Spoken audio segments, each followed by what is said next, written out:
Ó Maria concebida sem pecado, em nome do Pai, do Filho e do Espírito Santo. Meus queridos irmãos e irmãs, presentes aqui na Catedral, também aqueles que nos acompanham, todas as quintas-feiras nós fazemos a nossa catequese semanal, nós estamos refletindo sobre os sacramentos. Ontem nós tivemos o dia de São Pio de Pietrelcina, um grande sacerdote. Então nós transferimos a catequese para hoje, sexta-feira. Então hoje nós vamos meditar sobre o sacramento da ordem, muito propício. Ontem celebramos São Pio, falávamos desse grande mistério que é a vocação sacerdotal, de um modo especial por São Pio ter sido padre. Mas hoje então nós vamos meditar sobre o sacramento da ordem. Só para nós recapitularmos, nós já falamos os 3 sacramentos da iniciação cristã: batismo, crisma e eucaristia. Já falamos os sacramentos da cura, confissão e unção dos enfermos.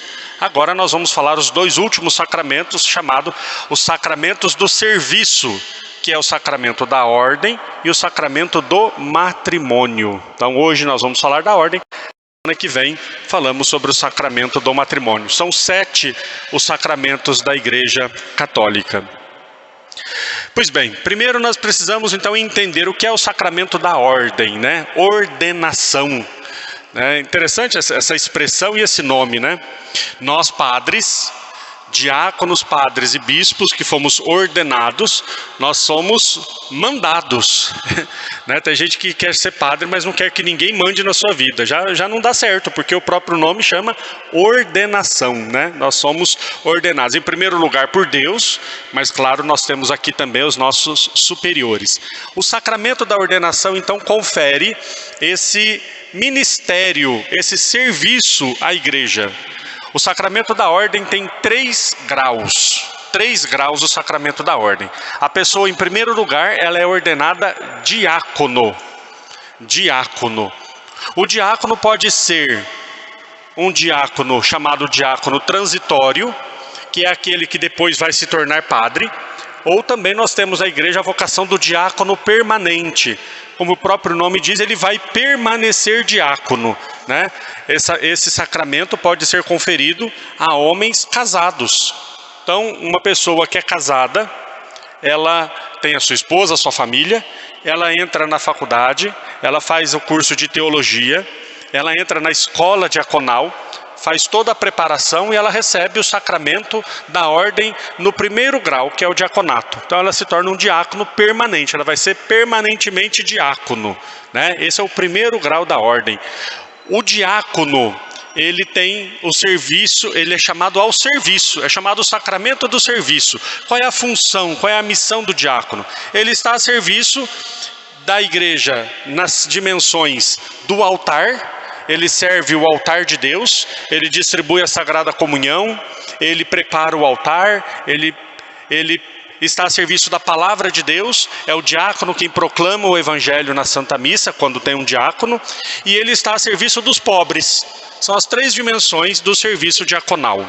Nós vemos lá nos Atos dos Apóstolos, quando os apóstolos começaram a sua missão e a comunidade começou a crescer, que eles escolheram 7 diáconos para servir aos pobres, servir à igreja e assim por diante. Então esse é o primeiro grau da ordem, né? É o serviço diaconal. O diácono, ele não recebe a nomenclatura que nós temos para o padre e o bispo, que seria a nomenclatura sacerdotal. O que quer dizer isso? A partir de quando a pessoa se torna padre e depois se ela se tornar bispo, ela tem a missão e a função e a autoridade, o poder de celebrar a missa. O diácono não celebra a missa, o diácono não consagra a Eucaristia e o diácono não perdoa os pecados. Então essas prerrogativas fazem parte dos outros 2 graus da ordem. Por isso existe uma distinção. Depois que a pessoa se torna sacerdote, se torna uma outra coisa. Uma outra coisa, um modo bem grosseiro de se dizer, tá? Se torna uma outra coisa. Então o segundo grau é a ordenação sacerdotal. E aí entra então a missão do sacerdote. O sacerdote, ele é configurado a Jesus, sumo e eterno sacerdote. Quem é o sacerdote da igreja? Jesus Cristo. Único e eterno sacerdote é Jesus Cristo. Jesus, quando ofereceu o seu corpo na cruz e antes na Eucaristia, ali então configurava o verdadeiro e único sacerdote que fez a ligação entre nós homens e Deus. Esse é o sacerdote verdadeiro. Nós padres participamos do sacerdócio de Jesus. Nós agimos na pessoa de Jesus Cristo. Por isso que quando o padre consagra a Eucaristia, ele não diz, isto é o corpo de Cristo. O padre diz, isto é o meu corpo, porque é Jesus em mim que está consagrando a Eucaristia. Eu faço as vezes de Jesus. Os textos antigos bonitos diziam que o sacerdote, ele empresta para Jesus os olhos, as mãos e a voz. Porque quem celebra a missa é Jesus. Quem celebra a Santa Missa é Jesus. Então o sacerdote, ele participa do sacerdócio de Cristo como um instrumento. O sacerdote é um instrumento do sacerdócio de Jesus Cristo. Isso tem que ser muito importante para nós padres entendermos que nós não somos grande coisa, muito pelo contrário. E para vocês entenderem quem é um padre. Nós participamos do sacerdócio de Jesus. Quando eu estou celebrando a missa, não sou eu quem celebro, é Jesus.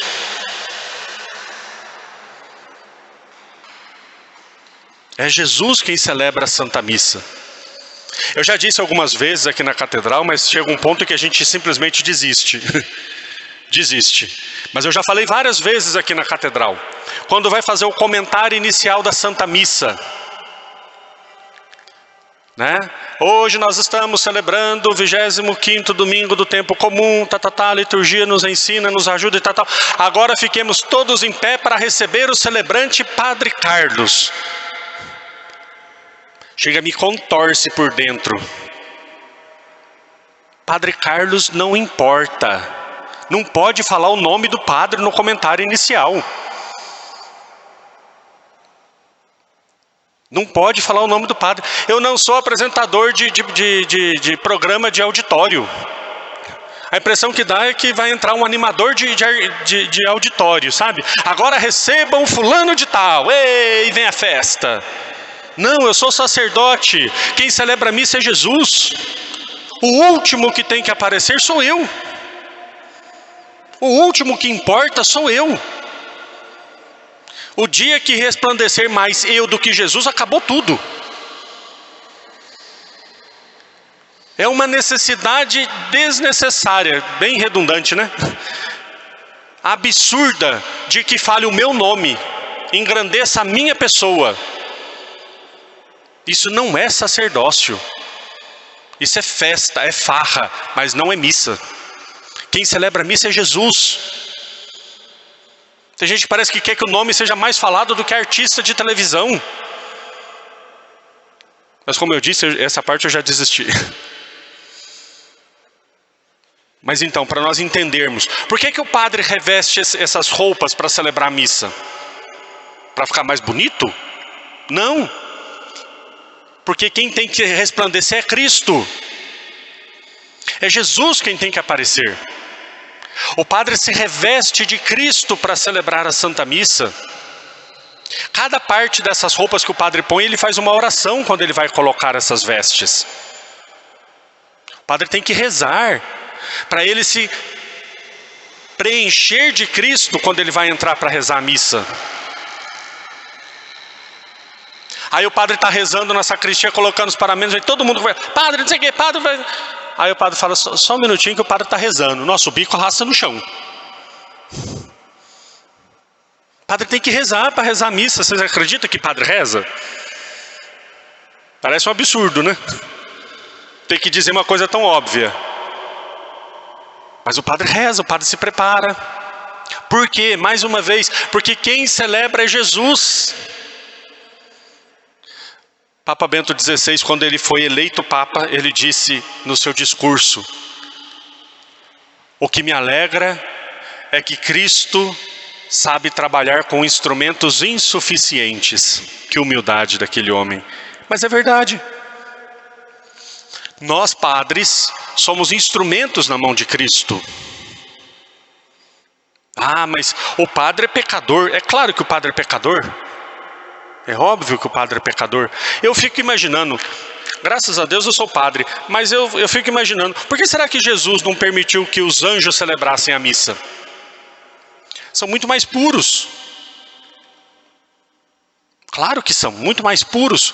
Ele poderia ter dado essa missão aos anjos. Ele poderia ter dado essa missão à Virgem Maria, a mais pura de todos os seres criados por Deus. Mas não. Na última ceia ele chamou 12 e ordenou esses 12. No mesmo dia um deles já traiu. No mesmo dia, logo depois da ordenação, um bispo, que os apóstolos eram bispos, um bispo traiu Jesus. As pessoas se escandalizam. As pessoas se escandalizam quando um padre, ou um bispo, ou um diácono, ou quem quer que seja, transparece uma fraqueza, um pecado. Está escandalizado do quê? Se um primeiro apóstolo traiu Jesus. Ele escolheu homens falhos e fracos. Uma vez eu escutei uma coisa tão interessante. A pessoa dizia assim: algumas pessoas dizem que não se confessa com o sacerdote porque o sacerdote também peca. Seria a mesma coisa que eu dissesse que não vou me curar da minha doença com o médico porque o médico também fica doente. Ou dizer que não vou curar os meus dentes com o dentista porque o dentista também tem cárie. Não tem lógica. É claro que o padre peca, por isso o padre também se confessa. Por isso o bispo também se confessa. O Papa se confessa. Vocês já viram imagens do Papa Francisco se confessando? Ajoelhadinho lá no confessionário em Roma, diante de um sacerdote. Uma vez uma pessoa perguntou para mim: o Papa se confessa com quem? Com um padre. Com um padre. Todo sacerdote tem a autoridade de atender a confissão de quem quer que seja. Então, nós somos instrumentos falhos, fracos, insuficientes, imperfeitos. Mas uma coisa é muito importante: o mérito não está no instrumento que é usado, o mérito está em quem usa o instrumento. A ação se realiza não pelo mérito do instrumento, mas por quem usa esse instrumento. Um exemplo: uma pessoa está com uma enfermidade e o médico faz uma cirurgia e cura a enfermidade da pessoa. Uma doença muito grave, e o médico vai e realiza uma cirurgia muito delicada, muito difícil, e cura aquela pessoa, salva a vida daquela pessoa. Quando termina a cirurgia, você vai dar os parabéns ao médico ou ao bisturi? Ao médico, né? Claro. O bisturi ele só usou para abrir. Mas foi o médico quem realizou a cirurgia. Ele precisou do bisturi? Precisou. O bisturi era o instrumento necessário? Sim. Mas o mérito está no médico que utilizou. Nós somos os instrumentos. Nós, padres, somos os bisturis. O cirurgião é Deus. É a Ele o mérito. Imagina o bisturi lá uma imaginação muito doida, tá, gente? De quem assiste muito desenho animado. Imagina o bisturi lá na mesinha dizendo: poxa vida, ninguém veio aqui me dar os parabéns. É o padre que quer o elogio para ele. É só instrumento. É só instrumento. Não tem que ficar reclamando e chateado quando não recebe elogios. Elogio ao cirurgião, não ao instrumento. E aqui está a beleza. Porque mesmo se o padre tem pecados, mesmo que o padre não seja perfeito, a ação realizada por ele é porque é Deus quem faz. A Santa Missa é o ato mais sublime sobre a face da terra. Porque o padre é perfeito? Não, porque quem faz é Deus. Essa é a minha alegria, de saber que a Santa Missa que eu celebro é o ato mais sublime sobre a face da terra. Não porque eu sou padre, porque Deus faz através de mim. E Ele é perfeito, Ele é santo. O sacerdócio é um mistério. É um mistério. São Pio de Pietrelcina falava, eu sou um mistério para mim mesmo. Tem um bispo que faleceu ano passado, inclusive, por conta do Covid. Ele falava uma coisa que era muito engraçada. Ele dizia, esse negócio da gente ser padre, ser bispo é um negócio muito doido. Ele era um nordestino arraigado, Dom Henrique Soares. Ele dizia, é uma coisa muito doida, porque eu consagro a Eucaristia e depois eu ajoelho e adoro, porque é Deus. Mas foi eu que fiz. Fiz entre aspas, né? Mas é Deus, porque Jesus está presente. É um mistério. É um mistério de entrega, é um mistério de amor, é um mistério de alegria. Ser padre é ser instrumento nas mãos de Deus. Bispo também, é a mesma coisa. Eu falei bastante do padre, mas o bispo é a mesma coisa. Nós somos ordenados para o altar. E aqui eu encerro, essa nossa fala sobre o ministério, sobre o sacramento da ordem. O sacerdote, ele é ordenado em primeiro lugar para o altar. Para o altar. Essa é a primeira e mais importante missão do padre. Por que que essa é a primeira e mais importante missão do padre? Porque só ele pode fazer isso. Nós temos que fazer as questões por exclusão. Exemplo, levar comunhão para um doente na casa dele é uma coisa importante que o padre pode fazer? Sim, claro que é importante. Mas o ministro também pode fazer isso? Pode. O ministro pode celebrar a missa? Não. Então, qual é a função primeira e mais importante do padre? É fazer aquilo que só ele pode fazer. O padre, em primeiro lugar, tem que se preocupar com a missa. Porque só ele pode celebrar. Todas as outras coisas, outras pessoas também podem fazer. E aí entra a colaboração.